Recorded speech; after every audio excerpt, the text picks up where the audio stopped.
Everybody's got a price for the $1 Million Man. Who's that kid? Nick. He looks like Beaker from Muppets. The one on FS1, Nick Wright. Oh, Yep. Yeah. I got something That's for amazing. I did not even. I love that. If I get 5 women and they're all in the same room with me, we're going at it at 110%.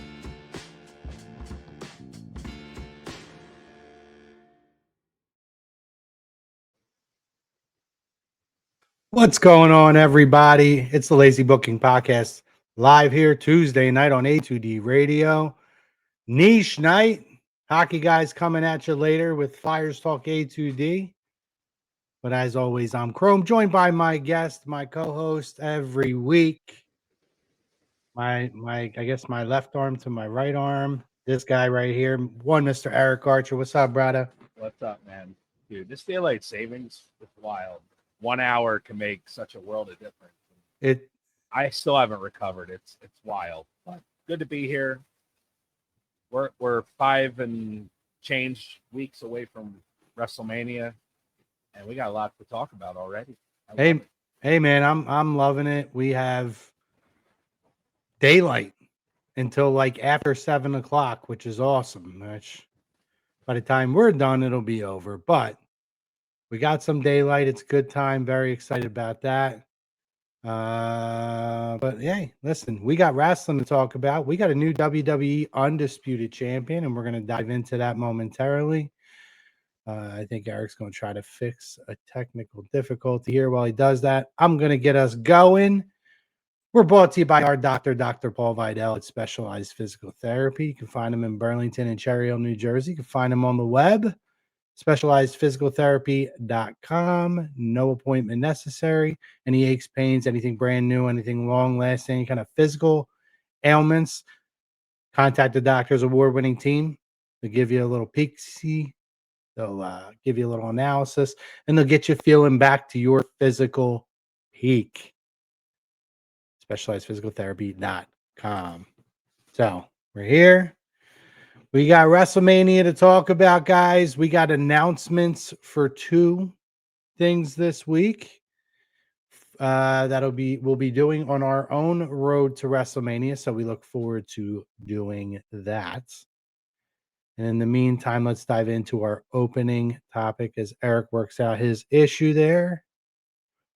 Our opening topic this evening regarding the WWE Undisputed Title change. We have Cody Rhodes versus Randy Orton is official as Cody Rhodes has defeated Drew McIntyre and will now challenge Randy Orton for the WWE title. Let's see how we're doing here with Eric. Dude. You doing all right now? You got me? Technology sucks, man. You got me, man? I got you. You got me. I got you. Good. Okay. So diving in here, I was just teeing it up. Our opening topic brought to us by SpecializedPhysicalTherapy.com. With his defeat of Drew McIntyre on SmackDown to become the 3rd time WWE Undisputed Champion, Cody Rhodes will face Randy Orton. And we ask you guys if you agree or disagree with the statement that Cody Rhodes versus Randy Orton one-on-one for the Undisputed title was the best decision by WWE for a WrestleMania main event. Agree, disagree, wherever you're at, X, Facebook, YouTube, please give us a like, give us a subscribe, share if it's an option, and most importantly, join our conversation. We want to hear what you guys think about this, as well as any of these topics that you see slowly scrolling across your bottom screen here. We're going to talk about a few things, including Finn Balor and the Judgment Day. We're going to talk about the CM Punk Usos confrontation on Monday Night Raw and a couple other news and notes from this past week. But Eric, kick us off, buddy. Agree or disagree that this was the best decision by WWE for a WrestleMania main event? So if you tuned in last week, which you better have, I was not in favor of going with this match. I thought it was unfair to Drew and to Jacob because it kind of went against the grain of the story that they were telling between the three of them with Cody, the two of them with Cody. I'm sorry, and I think I've changed my mind a little bit, and I see that there's a lot of people that are not in favor of this. There are about 200,000 dislikes on YouTube. If you go on there, there's about 200,000 dislikes for Cody Rhodes reclaiming the title. And I get the Cody fatigue because I'm kind of feeling it a little bit myself. However, the match that we're going to see at WrestleMania is the best match combination that you were going to get at the four parties, right? And I think you're going to get Drew versus Jacob along with it. But Cody versus Randy, yes, we talked about last week. We've seen this match recently, back in June at King of the Ring. But I think this is a little different. One, of course, the championship's on the line, and he's going for number 15. And I just think that with that being at stake, and there's about 5 weeks of build, which King of the Ring, you didn't get any build, right? So you knew those two were friends and former rivals and partners and such, but now you've got several weeks to really build this, and I think we're going to see some of that start this Friday on SmackDown. But I think this is the right move in that you're going to get the match that we've really been waiting for since Cody returned. And I think you're going to see a lot of the past history, and I think we're going to see that side of Randy that we saw not even that long ago. Like if you go back to 2020, which is hard to because of the pandemic, but that Randy Orton, if we get any little bit of that version of Randy Orton where he's just vicious and not caring about anybody and going absolutely bonkers on people, punting people in the skull. I don't know if we get that, but I want to see an edge to Randy Orton like in the past. I think him going for the championship, he's going to be a little more aggressive, so hopefully we get that from him, and I'm really looking for it. So I do agree to the poll, even though I wasn't predicting it, but I'm happy that we're getting it. That's what I got. Awesome. I was trying to work on your mic there, buddy. We had some audio issues. I'm not going to lie to you. Sound like you're in the shower. So I don't know if you want to take a quick peek. See at that. I'm going to go into my response here. So yeah, no, I think this is the best decision. I stand by what I said last week. I still think that CM Punk and Roman Reigns is the most compelling option in terms of a WrestleMania main event. Lots of comments in already, guys. And thank you for sticking with us with the audio issues. We're trying to work through. That's why we were 10 minutes late. We were trying to figure some stuff out. Some technical issues, but regardless, yeah, no, I thought last week that this was the direction they were going to go. I thought the idea of having a triple threat or a fatal four-way was absolutely out of the question. I did not like that idea at all. I just felt like we were making too much out of a situation with a title that historically is not typically one that is, thrown into a cluster, which is what I felt like we were getting if you were going to include all these different people, Jacob Fatu, a Sami Zayn, this and that. I just was not all about that. So, hey, buddy. We're good now. Okay, we got you. That works. Yeah. To me, this was the way to go. We talked about it last week. We had actually quite a little bit of a deep discussion on it. I really felt like if you're going with Cody and Randy in the same match, it had to be a one-on-one. You had to focus on those guys. I like that we're doing this. I still think Roman and Punk is the bigger program, but this is absolutely a WrestleMania worthy main event, particularly when you see what kind of seemed to be penciled in for Mania this year. You know, even when you look at Punk and Roman and you think like if Seth doesn't get injured, are we getting that CM Punk Seth Rollins WrestleMania match that it seemed like we were heading towards? Clearly not. And Seth seemingly is going to be back for Mania, and they're not pivoting from it. And I like that we're not doing that. Let's keep with the stories with the guys that have been there. There's plenty of meat on the bone for Seth. But in terms of this match, the story writes itself. This is the mentor versus the mentee, the teacher versus the student. And this is Randy going for 15. And they're really driving that home.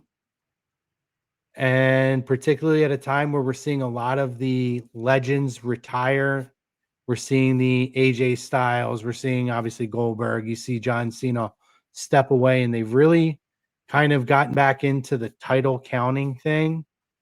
They're really pushing Randy going for 15. He's pushing going for 15. Even before Elimination Chamber, if you watched him on Pat McAfee, he talked about wanting to get to 15 and 16. He himself said, I don't think anybody anytime soon is getting 17. But yeah, I mean, and he's the type of guy, I think, to have this match against Cody particularly, it would be something special. So yeah, no, I think this is absolutely a main event worthy match for WrestleMania. I think it's better than anything we would have had with Drew. No knock to Drew, but it's that whole debate, Eric, we've been having for weeks and weeks and weeks about being deserving in a spot. And whether you love Cody or not, he is QB1. He's selling a hell of a lot of merch. He is the face of the company. I love him. I'm all for it. Yeah. So back to Drew, right? So not sure how many people are aware of this little tidbit, but Drew McIntyre is leaving after WrestleMania. He's going to film a movie. I think he's going to film Highlander. So with people knowing that and not sure, like those of us that are tuned into the product like we are, we see this information. If they went with Drew versus Cody at WrestleMania, extremely predictable who's winning that match, right? Mm-hmm. So I think it's smart for WWE to understand that there are smart fans out there that are checking the blogs and checking and watching our show, of course, and understand this little tidbit. So I think with that, it was a smart strategic move by WWE to put a match together where you really don't know who's going to win, right? Yes, they are leaning towards Randy and his 15th, but that doesn't mean he's going to win his 15th at WrestleMania. Look at last year. Cody Rhodes gave John Cena his 17th. Could he do it again? It's possible, but at the same time, we don't know exactly what's going to happen. So I think them putting this match together was very smart, and that you really can't predict the winner. So with that, and one more little tidbit that I would say, and I know Cody's selling a lot of merchandise right now, and he's QB1, but I hope WWE is prepared for what they're going to get in Las Vegas with this crowd. We saw it last year. They booed the hell out of Cody Rhodes, and understandably so. They love John Cena, but I think we're starting to see that with Randy Orton as well. I don't think a heel turn for Randy Orton is going to work at this point of his career. I think we've talked about this on the show before. Randy's at that point in his career where the fans admire him and respect him no matter what he does. So at WrestleMania, if they decide to turn Randy heel, I don't think it's going to work in front of that Las Vegas crowd. I think they're going to cheer him. So I think WWE needs to be prepared for that. And I know they say, "Oh, we don't care what they're doing." And then this whole analogy, I know you've heard this on the broadcast recently, Chrome, where they refer to a crowd when Cody is getting booed as an away team. Every arena is a neutral stadium or arena. So don't give me that home team, away team stuff. I don't like that at all. I get they want to justify it. It just shows that they do not want to turn Cody Rhodes heel. They do not. And they're going to get this. They're going to get a raucous crowd in Las Vegas. They're going to bill him even worse than last year because now people have that Cody fatigue where they're tired of him as champion. So get ready, buckle up. It's going to be fun. It's going to be a great match, and I'm really excited for it. Yeah, see, I don't have Cody fatigue. I understand that's a thing. Fans get tired of everybody. It's a build them up to knock them down. Right. Cody spent his entire career on the bottom, fighting from the bottom. Had to start another company. I know. To get back to where he is now. And now we're like, he doesn't deserve the opportunity to stay at the top of the card for 5 or 6 years. Chrome, I guarantee, real quick, I guarantee you the ones that are Cody fatigued were the same ones that were asking for Cody to finish the story at WrestleMania. And 100%. now, oh, I'm tired of it. I want, like, stop. Cody is QB1. He's not going anywhere. If you don't like it, then I suggest that you turn on Monday Night Raw or watch another product. Cody Rhodes isn't going anywhere for a long time. Go ahead. No. I mean, listen. I mean, again, this is where we're at, right? It's the same thing of like we want everyone to go to AEW. We want these people to go to WWE. We want everybody to be at the top of the card, even though there's only so many spots that there can be. So it's just like I feel like wrestling fans are like, and I know, we're the type that benefit from it, right? Because we have the ability to sit here and have a show for the last decade and talk about it. But we're also open-minded as opposed to a lot of the internet wrestling community struggles with the ability to be open-minded. It is a very ADHD mentality when it comes to professional wrestling because we can push them. And then we get what we want. And within 6 months to a year, we're done with it. We're over it. And it's I knocked Tony Khan for his mentality with bringing in talent and there's shiny new toys for 3 weeks or 3 months or to 6 months. And then you never see him again. But guess what?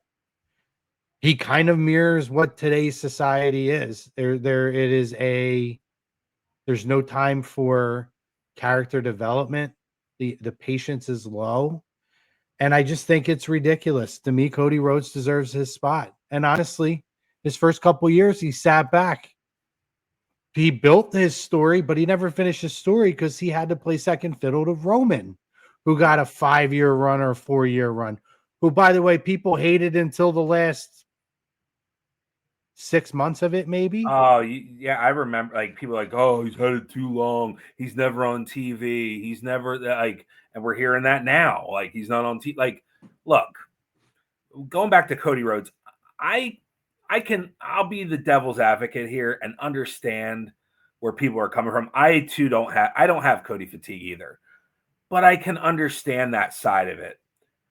His title reigns, there really hasn't been, and we've talked about this, there hasn't been a lot of adversity in Cody Rhodes. There hasn't been major challengers that have come along. There really hasn't been a big threat to him losing his title. I mean, John Cena may be the exception, but I mean, how many times did he fight Kevin Owens or Drew McIntyre or Logan Paul? I mean, I think where the fatigue comes from is the fact that there's really hasn't been that one challenger, and that's not on Cody. That's on the booking and creative team to come up with these ideas and strategies where Cody has adversity as a babyface. He's going to lose this title. He's got the stack decked against him. Oh, how's he going to pull this rabbit out of his hat? And I think WWE has not been as successful as they could have been in those reigns. And I think that's why you're seeing the fans kind of like, oh, we're going to get the same old Cody Rhodes reign again. He's going to face who knows who. We don't. You don't have any challengers, and I think that's where it's coming from. But I too am not. I'm not subscribed to that right now. I think, especially with this Randy Orton matchup, like this is the one that we've been waiting for. So this one is going to bring it. Yeah, we talk about bringing it the best out of Randy, but I think also this is going to bring an aggressive and a different style of for Cody Rhodes as well. Yeah, and listen, I don't think this is a shoe-in that Cody Rhodes walks out as champion. So we're talking about, what do you expect from the crowd? Are they gonna crowd goes home happy typically at WrestleMania? And I don't know that Cody Rhodes is going to be what they give them to send them home happy. I'm just going to put it that way. It's a great point.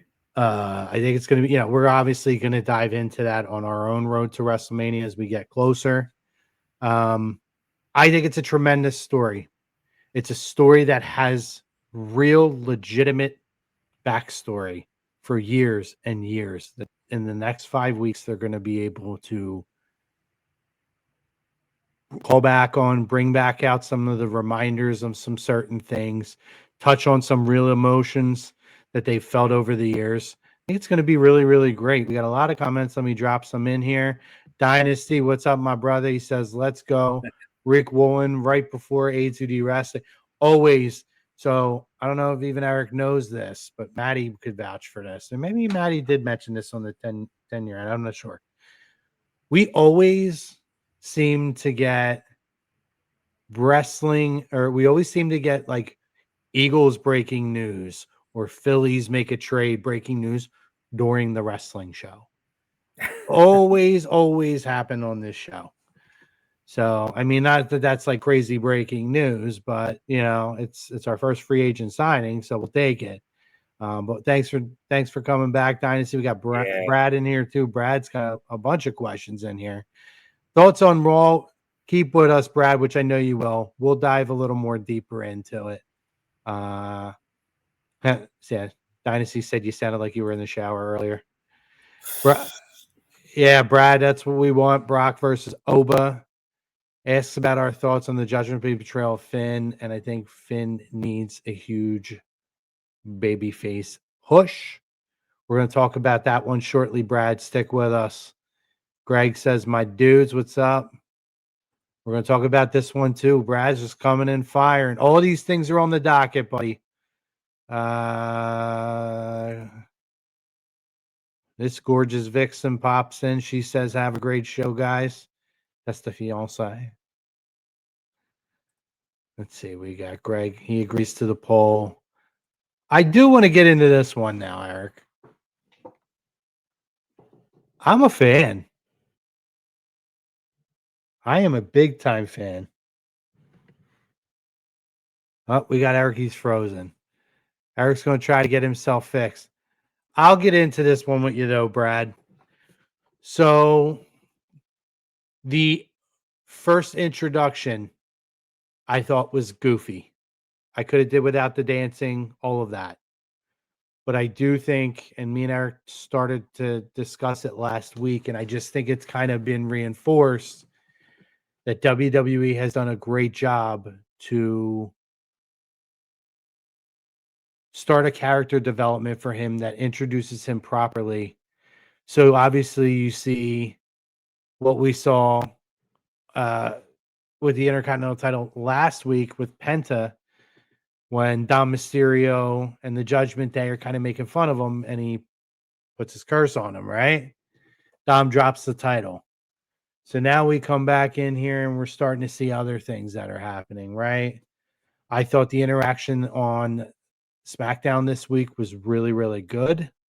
Having him, well, obviously, let's go to Raw, right? We had the original El Grande Americano, which Chad Gable, and obviously, he asks him, I guess for like, what was like a friendship or a mentorship, and then he curses him. And next thing you know, we get the ripoff El Grande Americano. So I just think the execution's good. And then we had SmackDown. I thought was beautiful. Talks about Miz. He comes in with his demands. It's like a wet piece of paper. Asks about Hall of Fame and this and that. And then he says, he asks for a mentor.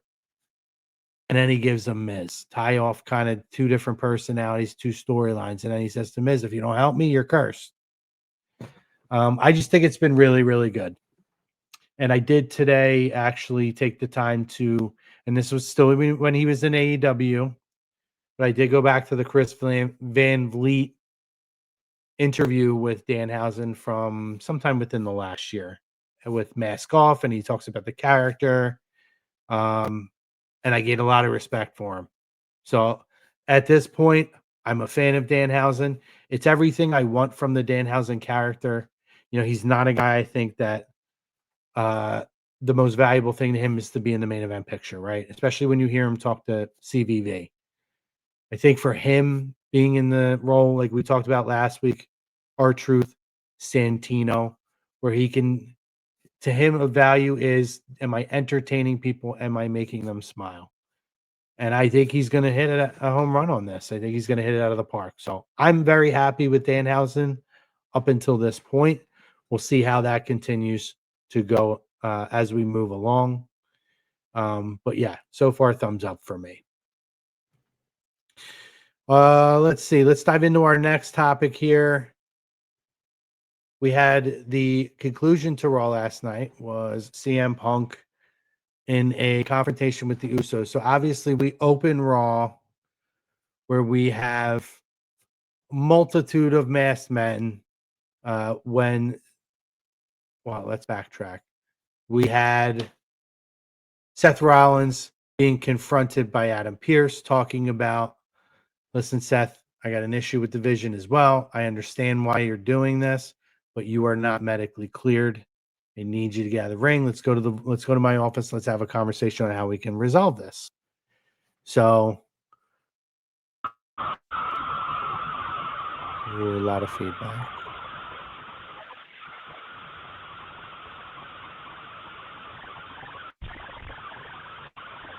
Got a lot of feedback again, buddy. I don't have anything hooked up. Sorry, guys. I don't have anything hooked up. I have no mic hooked up. The only thing I have hooked up is my camera. Let me go out and come back in.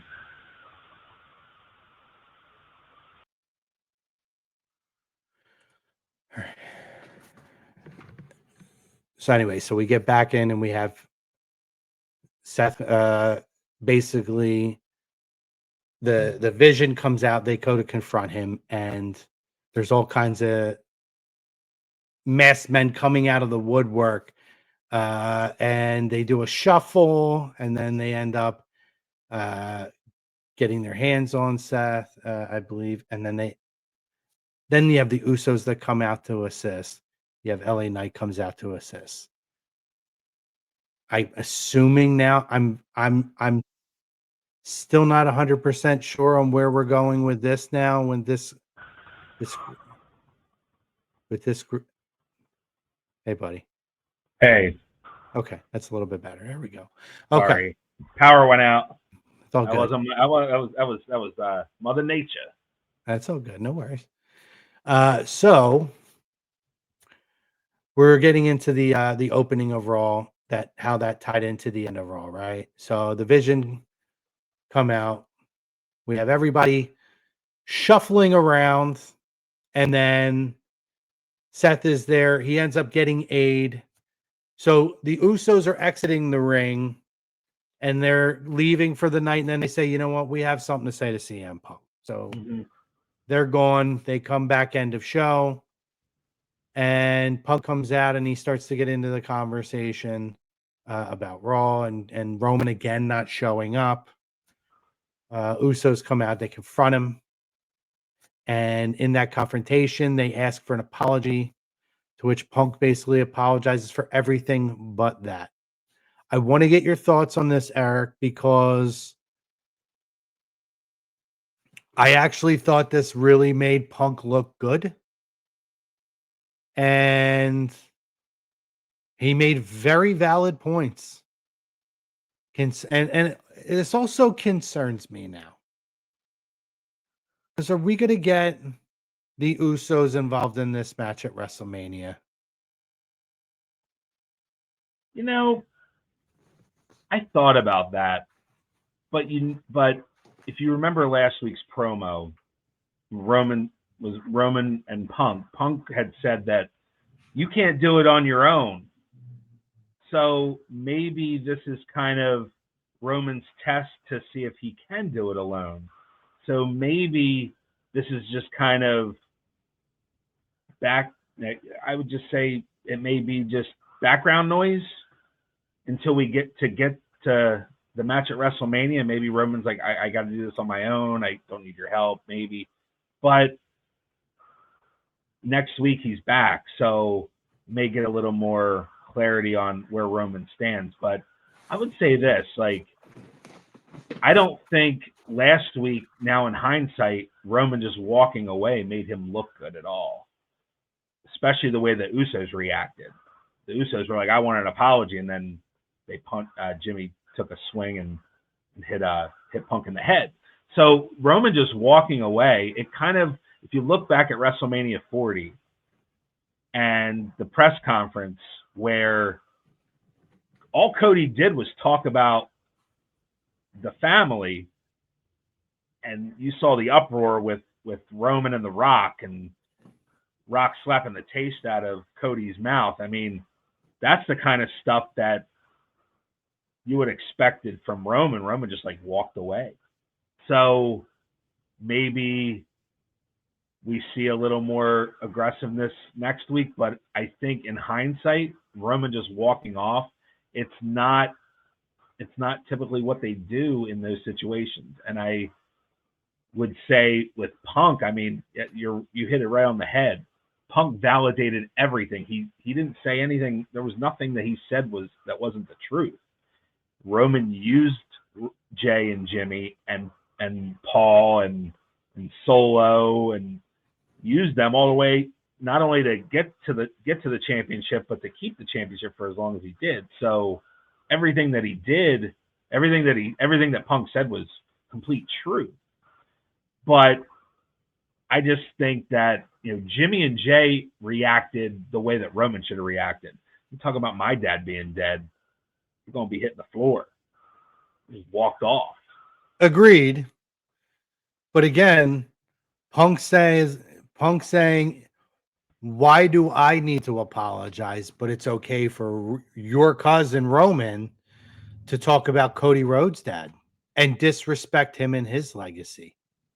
Why is that okay and I have to be held accountable, but he did 4 years of that and had no accountability? Again, it's a fair point. I don't know if they're trying to sway the crowd a little bit. Are we getting back to a heel Roman on the horizon here? I don't know. But I thought it was a strong enough ending. I don't know that this lived up to the first couple of promo exchanges, but again, Roman's not involved here. They're finding ways to fill this space a little bit, right? So thought it was a strong ending. Yeah. And I think, it tees us up for what are we going to get from Roman now sitting on this for 2 weeks and stewing on, his displeasure. Yeah. And I think next week we're going to see interaction with the Usos. I would imagine, like you said, I don't know if they're going to be involved, but I don't think we're going back to the Bloodline, but at the same time, there's really nothing that the Usos are doing right now. So, dude, I'm snake bitten tonight, man. It's wild. But I would say that the Usos' involvement is good, that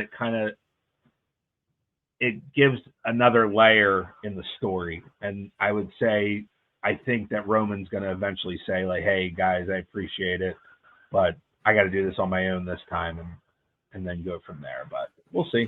Yeah. I mean, Billy, you ain't wrong. You ain't wrong. Joey says, has anyone seen Tyler Bate and Pete Dunne lately? Under mask. I hear they might be they might be training down there in AAA every now and then. I don't know. Aren't they the Grande Americanos guys?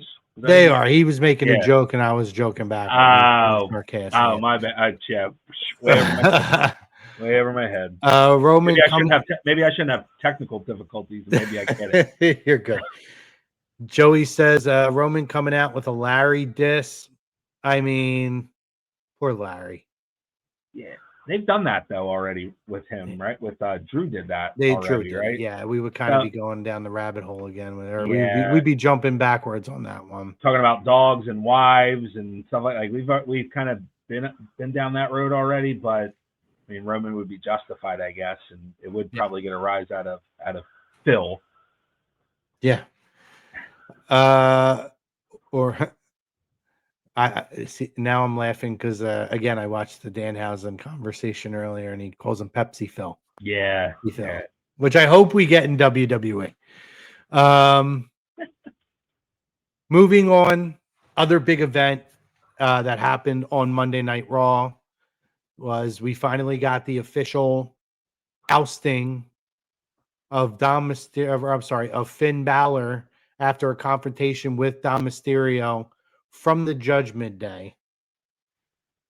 I hated this, by the way. I don't know how you felt about it. Maybe I'll let you go first. But I hated this. I didn't hate that it happened. I hated the execution.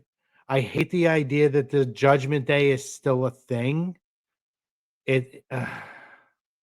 Eric, give me your thoughts before I dive into this. There's no original members now. Now that Finn wasn't even an original member, he was added in after. So and you kind of know how I feel about this whole story, how it's been playing out. I think they overcomplicated it. I think they dragged it on too long, and I think there could have been higher stakes. And I talked about this a few weeks ago. You could have utilized the Intercontinental title as a tool to get to this match and have some stakes involved. Now it's kind of just going to be probably a one-on-one match with Finn and Dom at WrestleMania. But I think having higher stakes, like that Intercontinental title, and I'm glad that Penta has it. And what I hope they don't do is we don't get the one-on-one match and they're both put in a match with Penta for the Intercontinental title just to get the title defense at WrestleMania. But I'm with you. I wasn't a big fan of it because you kind of saw it coming, and I didn't see the JD thing coming as much, but the writing was kind of on the wall that Finn's days in the Judgment Day were numbered. But I really don't like how we got there. I think it could have been done so much better. I think it could have been better executed and done sooner, and we could have had. I said my match would have been Dom vacates the Intercontinental title when he was injured. Finn wins a tournament or a battle royal. Dom still has his belt. Finn has his belt. Then you turn on Finn, and you have champion versus champion at WrestleMania, and you can do a ladder match. That would have been my booking, but I'm just a co-host on lazy booking. Not that that's a bad thing, but I think my booking would have been better. But I just think, I'm with you. The execution just wasn't good. I didn't like it. So I agree with you. Obviously, we've talked about it for weeks. We've even talked about your theory and credited you in terms of repeating WrestleMania 10, essentially. Yeah. The week you were out when it was me and Billy. I don't dislike now that this is not for the Intercontinental title. I don't think it needs it. B, oddly enough, I wouldn't mind if somehow the AAA title becomes a thing and gets defended at WrestleMania. And maybe that's a way that we kind of start easing Finn into title success again. And it's something different. It's a title he's never worn before. So I'm not completely opposed to how that part has gone. Everything you said, this is going on entirely too long. I have enjoyed the character reset for Finn Balor over the last couple of weeks. However, the fact that the Judgment Day is still a thing after this, I would rather them have found a way to have this happen and the group disband as a whole. I think having JD turn on Finn is ridiculous. It makes no sense in the story. JD was in it. He was hurt for the majority of the time he was in it. When he was in it, he was bought in by Finn, and he was a tag team champion with Finn. Other than that, there's no, like, the allegiance to Dom makes no sense.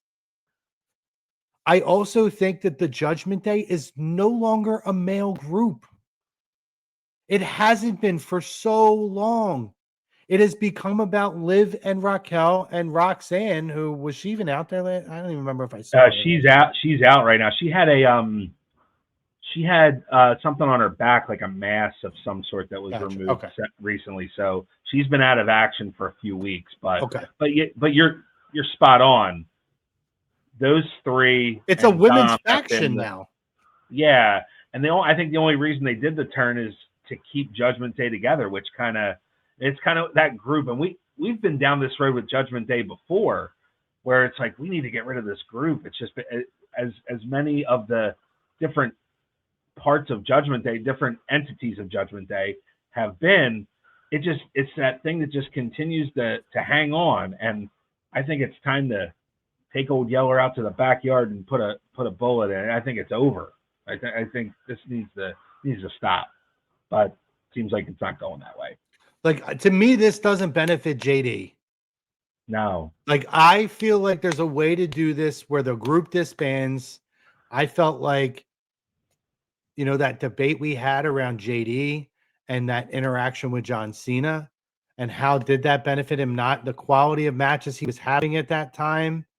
I felt like there was a momentum there. You just turned him into a lackey, a moron for Dom.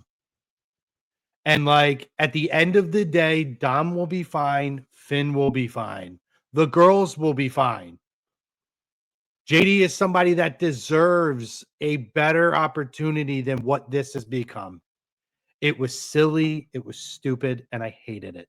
I hated that they did that with, and again, with Finn, I think the end will justify the means for his character, and I'm fine with. But this was just, it was silly. Made no sense. No sense at all. And they waited entirely too long. So, Brad, there's your answer. What do we think of the Finn heel turn? And by the way, if you guys are out there, get on there. Get on Facebook. Get on YouTube. Get on the X. And drop in your comments. We want to know what your replies, your feelings, your responses are to all of this. Arch's Wi-Fi sucks. Yeah, I mean, we did. Arch, facts tonight. We were told it sounds like you're in the shower, so. I got to multitask, guys. Sorry. It's a long day. All right? That's true. A couple other news and notes from Raw. Obviously, we have our gauntlet match for the number one contender for the Intercontinental title. Bayley wins this. She's going to get to take on AJ, which I feel like is kind of a dream match for her. Don't like that this is not going to be a WrestleMania match. Wasting this on television. I think this is a way to get this match in, because I have a feeling that Bayley's going to miss another WrestleMania at this point. I mean, there has been talk online, some of the bigger wrestling outlets like Fightful and Wrestling Observer, and take it with a grain of salt, but it sounds like they're planning on possibly up to 6 women's matches between the 2 nights of WrestleMania. So, I mean, you could get Bayley and Lyra in a tag like gauntlet match, or if you want to get all the women in, maybe they bring the Battle Royal back. I don't know, but this is good. This is going to be a fatal 4-way women's tag team title match. It's going to be them two. It's going to be Lash and Nia, obviously. You're going to probably get Julia and Kiana. And you're going to get Charlotte and Alexa. That's I think you might get Asuka and Kyrie one-on-one. You could. We have enough time to get there, and I feel like we're getting to that point. I'm just kind of spitfire some of the matches we could see. I mean, they keep dragging this Maxine Natty story going, and Maxine attacked her again last night. So I don't know if we see that or not, or if that's just going to be a Raw match to end that story. But I miss pre-show matches. I would be fine if that was a pre-show match. You know what I mean? Yeah. Like, I miss pre-show matches. Yeah. I've been kind of disappointed at this whole Natty thing. It's kind of it lost its footing before it even got started. No, and it should be better, because if you followed any semblance of what this particular version of Natty has been on the independents, when she's worked with companies like NWA and Bloodsport and all that, it has been tremendous. And this is stupid. It is not. And it started good with the social media exchanges. Yep. We talked about the image that she put out of her basically like a guy standing up and peeing on her own, Natalia's superstar grave. Like, it started like fire for me, and it's been not very good since then. Does Raquel cost Liv the match at Mania?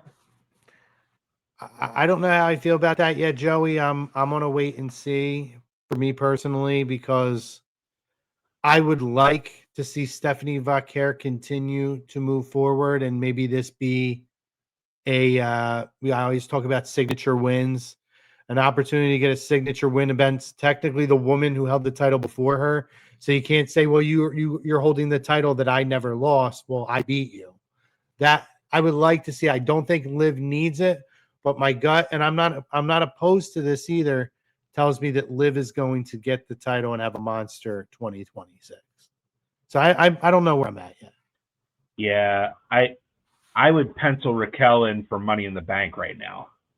I think if Liv wins the title, then Raquel wins Money in the Bank, and then it's all right. She's got to choose between Liv and whoever the WWE champion is on SmackDown.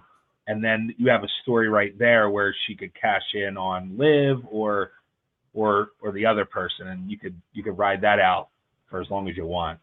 Yeah. But I think I'm with you where right now I think we're going to see Liv probably take the title from Stephanie. But I hope that doesn't mean that it doesn't like kind of stunt Stephanie's growth. I think we're finally starting to see her come out of her shell a little bit. I mean, the language barrier stuff is tough, right? And we've seen it with Julia, and it's kind of like where they're having trouble finding their footing. And I think, of course, Stephanie, I think, has the benefit of being over because of her that one move from NXT that Booker T loves. I think that's where it started for her, and now you see her promo last night.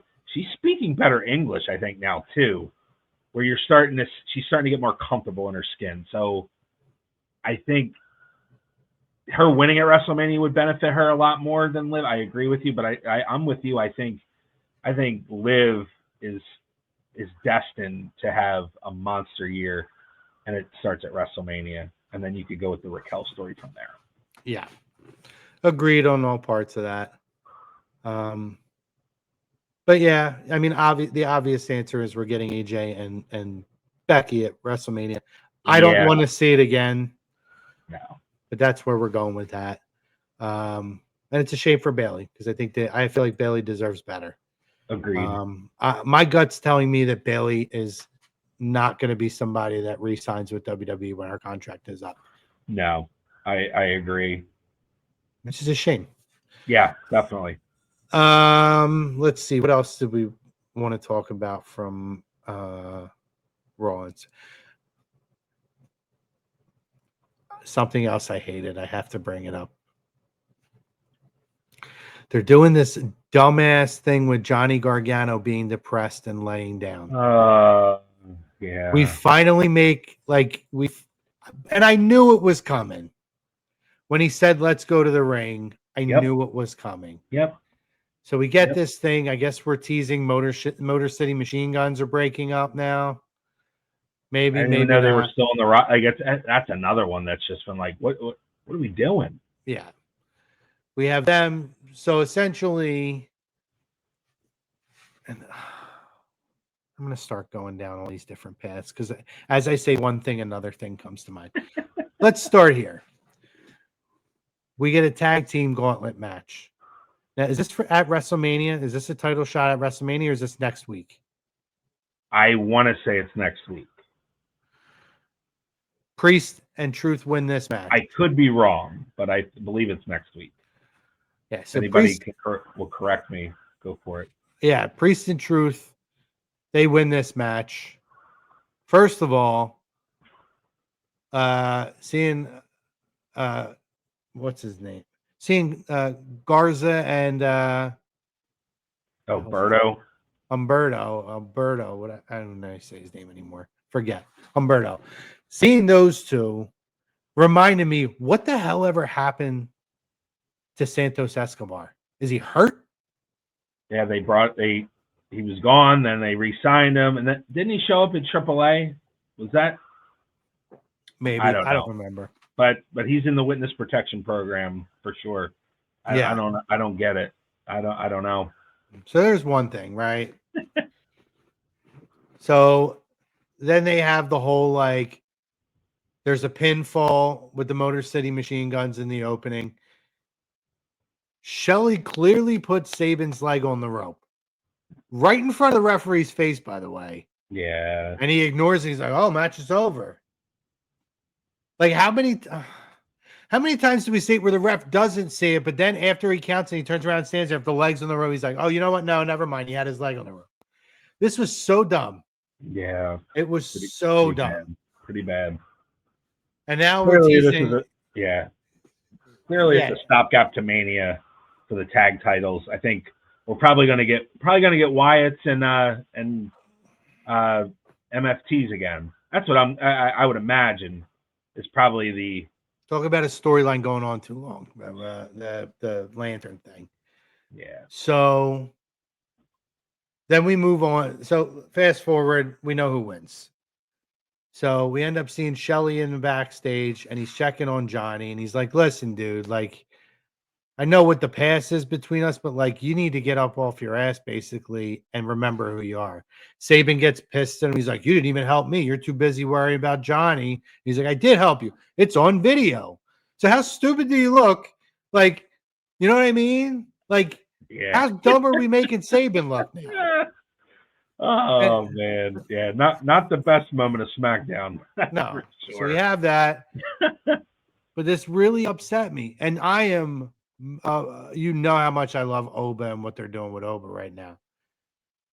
But they get Gargano up, and he's like, "You're right. I'm going to remind everybody I'm Johnny Wrestling." And as soon as he says I'm going to the ring, I'm like, "Oh fuck, they're going to feed him to Oba."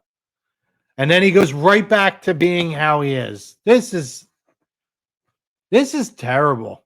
Who's writing? So you can't blame Road Dogg. No, anymore. it ain't Road Dogg. We know it's not Road the Road Dogg Dogg anymore. Doot.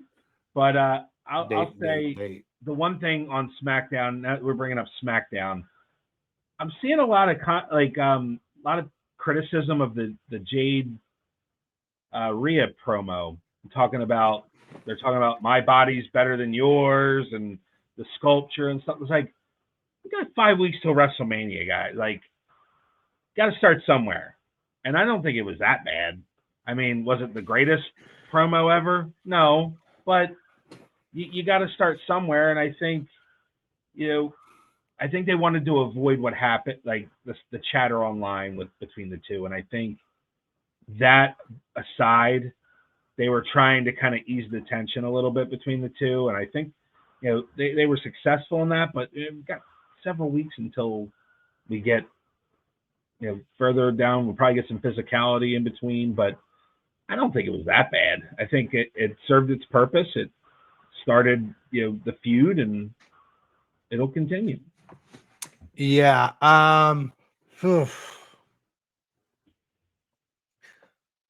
I think the intention was to create an impression of a mutual respect, which clearly the social media exchange kind of debunks a little bit. Yeah. But I didn't have an issue with that in terms of, listen, character-wise, we have to tell a story. And the reality is people looked at their physical builds when Jade got signed and said, that's a match that's going to be awesome when you look at how those two ladies stack up against each other. So I didn't hate it. It's not my favorite thing I've seen. It's not the worst I've seen, but it wasn't definitely the best I've seen. Right. No, I'm with you. I think we'll see where this goes. As much of a fan as I am of Jade, I'm a little worried we're seeing some more limitations that we might need to take another step back on her. But we'll see what happens with that. Yeah, I didn't think it was the worst, but it wasn't the best. 3 hours of SmackDown is tough. It is, but the commercial stuff on Raw, I think, makes it feel like it's 6 hours watching Raw. When you're watching it live, it's unwatchable because they go to commercial like 4 or 5 times in the first hour. It just feels like, and how many times I got to see a Slim Jim or a Cricket Wireless or a Papa John's commercial? Like, it's like, I don't want your pizza. I don't need a phone. Just give me some wrestling, please. Yeah. Joey says, I think the ruler accepts Brock's challenge. So we know Brock's coming back this week. Yep. This is what should happen, but now I'm getting concerned it's going to be Seth Rollins. See, I said this last week. I know you did. We didn't see Heyman. I'm starting to come around on it. Like, Logan Paul seems to be kind of mixed into that Austin Theory kind of just not a goon, but just a goofball, where it's like they're going after these masked guys and looking silly. Mm-hmm. And I don't think Paul Heyman's going to turn to either one of them at this point. So I think, I mean, unless they said Braun Breaker is in the shadow and they're clamoring to any hope that he's able to go, but I doubt it. But I think it could be Brock. But then what do you do with Oba? Because this is an opportunity to showcase him at WrestleMania. You got 2 nights. You got to put Oba on the card somewhere. You've got to make him look strong. Well, you can't even do like the typical Miz, throw the Miz out there, give him a moment to just destroy, because you just did it. You already did it. You did the Rusev thing already. You did the Johnny Gargano thing. So you're running out of talent. You did Kit Wilson already. So it's like, who else are they going to get out of there? Maybe a Priest, maybe it's not going to be a Drew McIntyre. He's going to end up being against Jacob. Yeah. Maybe a Priest. Maybe that's your Logan Paul match. No, I don't think so. I'm just trying to. For sure, yeah. I'm just like, I don't think there's no way to get to. Yeah. There's no way to get to Logan Paul. But if you want to put 2 big guys, a former world champion against Oba in a featured match at WrestleMania, and then really kickstart him after that, storyline wise, I think you could do that you could accomplish that with Damian Priest. Speaking of Logan Paul, I don't know if you heard the story about him wanting to box. Yeah. He posts online that WWE told him, "No, sir, you cannot do this. You cannot." He wanted to box like NFL players or something like that. Yeah, they told him. No. What do you think about that? I think WWE's in the right. Like, that's you signed a deal. You get hurt. Yeah, listen, he's making a lot of money. No good to us. Like, no knock to like Matt Cardona and those. Like, he's not making Cardona money. He was brought in because he's a celebrity, and so he's making celebrity money. And the fact that he performs at the level he does too gives him more stroke at the negotiation table. So absolutely not. If I'm paying you this money and I'm featuring you and and this and that, and we're supporting all of your personal projects, letting you put your Prime bottles up ringside and in the corners, then absolutely not. You're not stepping in the ring. Nope. Unless it's our ring. 100%. I think right. Unless you're bringing one of those NFL players to WrestleMania, and we're making TKO's making some dollars on that. And nope, no sir. See you on Monday in Seattle. Absolutely. Anything else before our announcements, Eric? No, I think we're starting to see the pieces come together for Mania. I like where the two main events are right now.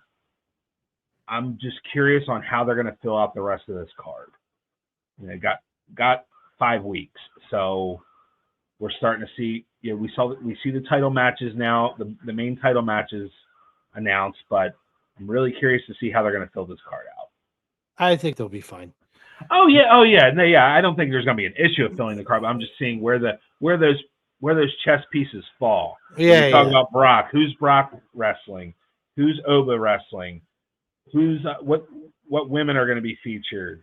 Who's Gunther facing? Like, there's a lot of questions that have yet to be answered as far as where they are for WrestleMania. And I mean, we're 5 weeks away. We've got some time, but I would imagine over the next several weeks, you want to build this card so that people are like, all right, you still got some seats in Vegas that haven't been sold yet. So yeah, I'm sure they probably want to get as many matches on the card as possible so that people are like, you know what, I may have to go out to Vegas, and go stay at the Bellagio and then go to WrestleMania. Cool. All right.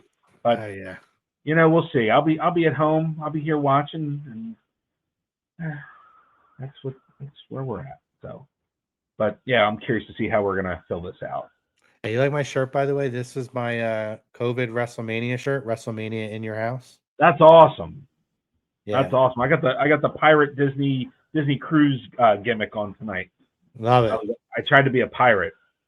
Can't go wrong with it. I was like Paul Burchill. I was gonna say Paul Burchill. Yeah. Nope, didn't work. Didn't work for him, and it didn't work for me.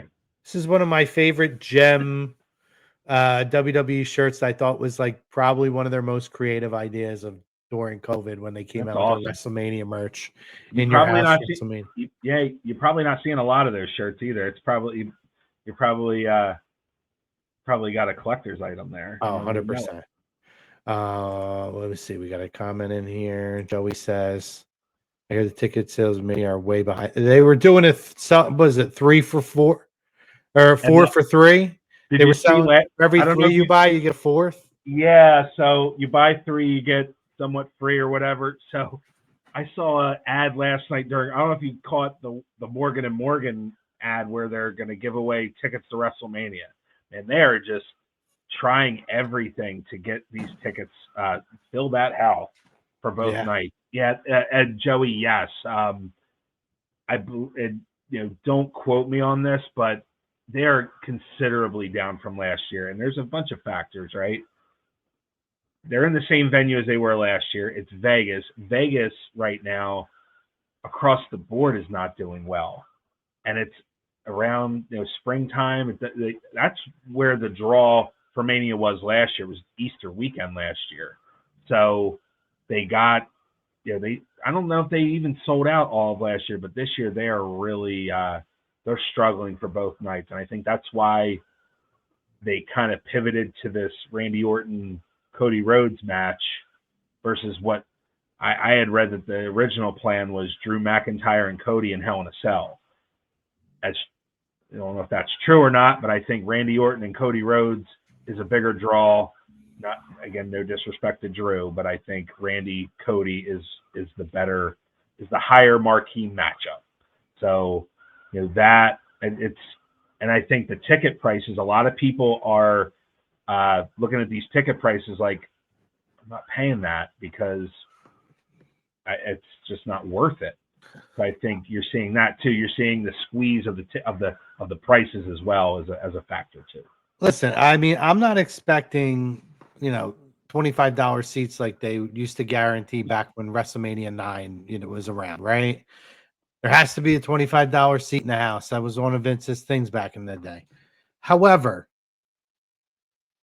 I've been to 7 WrestleManias, I believe, right? Let me see. 29, 31, 33, 34, 35, 37, 40. Yeah, I went to 7 WrestleManias. And in that 7, like when I went to WrestleMania 31, I paid right around $4,000 to go to Mania. It was actually a little less, I think, than 4,000. I have to go to Mania, NXT, 2 days of access, Hall of Fame, hotel stay. All of this stuff that I paid was probably more along between $2,000 and $3,000. Nick could vouch for that. But to sit in the worst seats, and maybe they've adjusted prices since then, it was like $900 to sit in like the worst seat in the house in Vegas. And it is at a time where the economy is hurting in a city that is as expensive as it gets. It's not a family destination.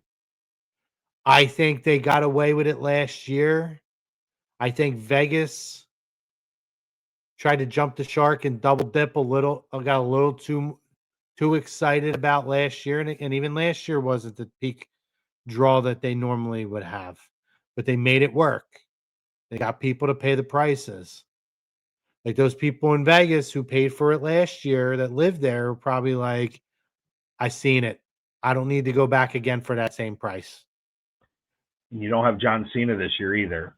You Don't had have that John last Cena. year as a That's a your chance draw. for him to break Flair's record, and he did. So with that, and I think that's again why they pivoted to the Randy Cody match versus the match with Drew. So I think the main events are strong for both nights. It's just a matter of, like I said, filling out that card. I'm surprised they haven't gone quicker with the matches, because I'm sure they want to sell as many seats as possible. There's probably people waiting last minute to see what other matches are going to be. So we'll see. But yeah, let's see how it goes. Hopefully they can sell a few more. Yeah, for sure. Lots of great comments. Appreciate you guys. A couple of quick announcements for all you guys out there. Make sure you guys are liking, subscribing, following, set your alerts, because we got some good stuff coming up here. Our road to WrestleMania, where we're going to be teeing up some really cool stuff for you guys, is officially underway. Don, what's up, brother? Don. We love you, brother. Glad you were able to pop in with us.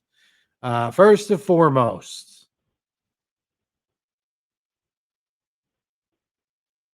there we go. Let me get rid of this ticker real quick so you can see that bottom bar. Join us on March 28th on the Lazy Booking Podcast TV YouTube page. As promised, we are doing our WrestleMania 8 watch party.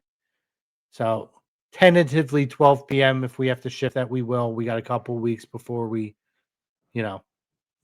put out our final promo. But just to give you guys a heads up, we've talked about it. It's one of our favorite WrestleManias. We're very excited. We're going to watch the entire show.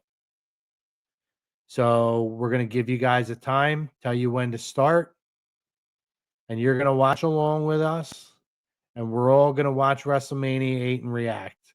This is a classic Mania, massive crowd in the Hoosier Dome. This is the final WrestleMania for Bobby Heenan and Gorilla Monsoon on commentary together. We have our A2D legacy interview guest, Psycho Sid Vicious, in the main event against the Hulkster, Hulkamania. Randy Savage, Ric Flair, Undertaker, Jake Roberts, Shawn Michaels, and that chump Tito Santana. With the flying jalapeno. So much going on. It's a fun Mania. Commentary is gold. So please make sure you guys come in, join us March 28th. It's a Saturday, 12 p.m. Eastern Standard Time, and we'll watch some wrestling together. I'm really excited for that. Can I make the next announcement? Sure. Let me know. Yeah, you pop it up whenever you want. Well, we had this man a few months ago during John Cena's retirement, and he's coming back. That's right. The one and only Vince Russo of Russo Brand. You see him on Coach and Bro. He's coming back during the road to WrestleMania. Chrome and I will be with him live Tuesday, April 7th at 6 o'clock. We're going to talk WrestleMania. We're going to talk some JCW. We're going to talk all kinds of stuff. The last time he was on, he didn't hold back, and I'm sure he's not going to hold back this time. So do not miss it. 6 o'clock, April 7th. Chrome, myself, and Vinny Rue will be here. Don't miss it. Yeah, very excited for that one. He is. Oh, here we go. Don chiming in here. That's right. Watch party, Vince Russo. Yeah, man. And that's not it. We're working on some other stuff. Yep. As far as Russo goes, very excited to have him back. Happy that he was able to make time to come back and talk about it, because we should be pretty far in at that point. Obviously, this will be a week before our final preview show. But I'm very excited with how deep into this Mania build we'll be to talk to Vince. He's one of our favorite guests. Whether you love him or hate him, he's entertaining. He is incredibly professional, and we just love having him on. So we're excited to have Vince back on the show. I'm excited to ask him about the JCW stuff as well. I don't know if you saw Vito turned on Russo last week. Oh, okay. Yeah, he had enough.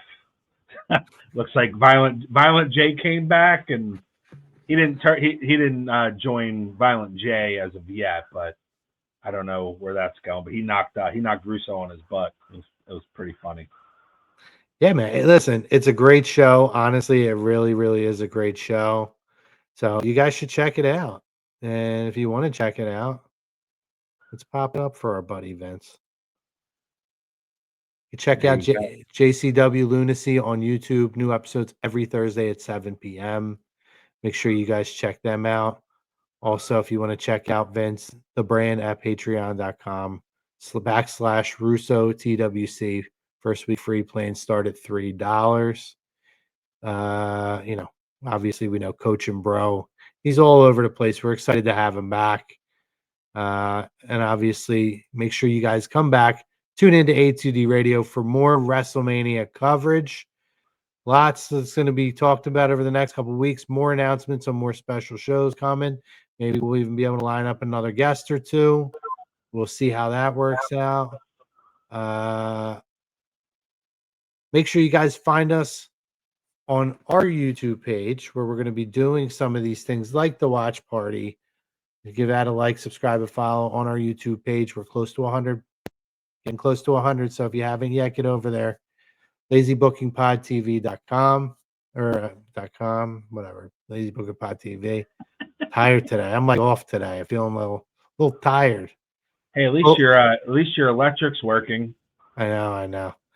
And obviously for A2D Radio, for Lazy Booking Podcast, you can follow us on Instagram, and honestly find us on any of our social media platforms.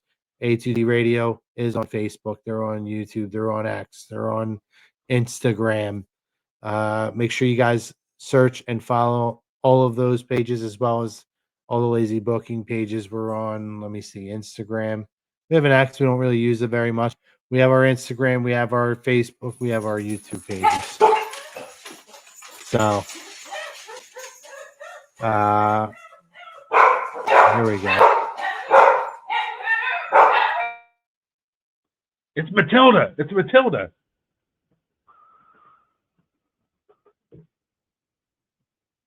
Lemon Pepper Steppin'. Joey says. Oh yeah, where's he going to be on that card? Yeah, I think they're going to do him and Carmelo at WrestleMania. That's what. Maybe, yeah, and I'm cool with that.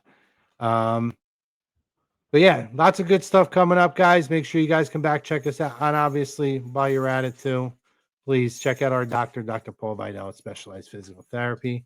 Make sure you guys come back later. Top of the hour, the 9 o'clock hour, you'll have Flyers Talk A2D. And by the way, for all you parents out there who have kids who do traveling, baseball or softball, new show that showed up on A2D, where it's Tom, a couple different rotating guests. They discuss basically the life of traveling sports, whether it's coaching, parents, kids. It's a really cool show, different from what we normally do. We're not talking, it's not just about talking Eagles and Phillies and Sixers and Flyers or NFL or whatever it is, wrestling. This is something that even if you're not a sports fan, but you're a sports parent, you should check the show out. It's really, really cool. I just want to make sure I get the name right before I say. Yeah, I caught a little bit of it last night. It popped up on my Facebook. Very insightful information. And no matter what side you're on, as far or maybe you're both, maybe you're a coach of a kid who's on the team or something like that. Yeah, definitely check that out. It's very insightful, and I'm excited to watch a little more of that because it's grueling at times, and there's a lot of things that you may or may not be aware of when it comes to that stuff. So definitely check it out. Yeah, it's called A2D Travel Ball Podcast. So make sure you guys look that up on all of our A2D social media pages and listen to it, take notes. These guys have been doing it. Tom has been doing it forever professionally. It's basically what he does when he's not on here. This is his break, believe it or not. Some of the other guys, and he's going to have a bunch of different guests and stuff on there. They are all people in the industry. I listened to the first 45 minutes. It was very insightful, and I don't even have a kid. So, make sure you guys check that out. And that's it for us, buddy. Great show this week, even though we had to push through that first half hour, but we got through it. And we always have next week, right? Next week we'll bounce back. As long as we kick out, Eric. It's all about kicking out. I kicked out two. Now, thanks for being patient, everybody, and apologies for the technical difficulties. Archo will fix it and be back next week, and hopefully we won't have an issue. Yeah. But, but thank you for everybody listening, and